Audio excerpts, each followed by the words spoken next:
My mom, Ginny Halsey, married Chef when I was about 17 years old. We've always lived here, almost my whole life, and I think my earliest memory of the V&A being a part of my family's life would be my biological father, Joe. He had Lou Gehrig's disease, and we had the V&A come into our home. Linda Brenner was actually the nurse that came to our house. And I remember that, being 9 years old and having the V&A come into our home and care for not only my father, but for my family.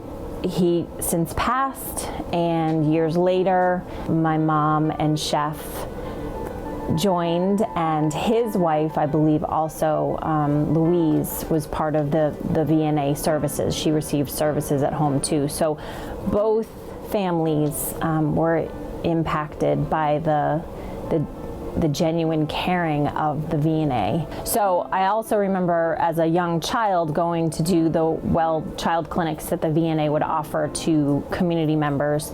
That went on for years, where my mom and I would go because I was her little sidekick, and they would offer child checkups, vaccinations. It was just a really great service that they offered to the community. That went on for years. So those are two things that really stand out in my head as being a part of the V&A and how much it meant to my family.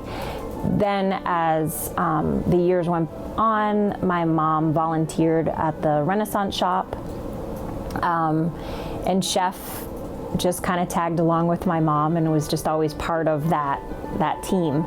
When it was time for them to move out of the farmhouse in Wilmot, I think, they were moving because they were getting older and they needed to find something more centrally located in New London, something that was easier for them. And I think it was just natural for them to want to be able to give back to an organization that meant so much to them.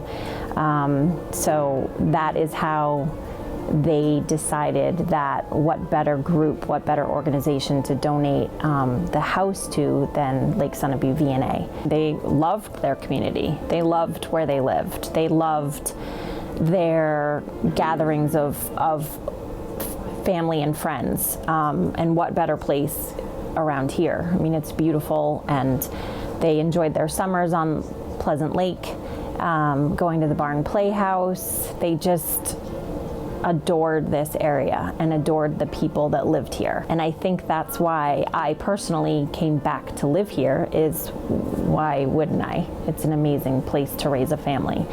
And Chef was very involved with Dartmouth Hitchcock, the V&A. He was always trying to, always helping others. My mom, same, but I think her main focus was the V&A. She loved it. She worked at the Renaissance shop. And everything that it did for the community and what the V&A did for the community. So Chef's family is originally from upstate New York, and he and his wife moved here years ago and bought the farmhouse. Their children were older, and they didn't grow up in this farmhouse. They were already older and married. My mom and my father moved here from Manchester, New Hampshire, and raised me. I'm the youngest of 6, and they raised me in Danbury, New Hampshire. And so, Wilmot and Danbury. And then when my father passed away and Louise passed away, Mom and Chef had always known each other from going to Immaculate Conception Church in Potter Place. I think they always just kind of had an eye for each other, and one thing led to the next, and here we are. So, those two were amazing.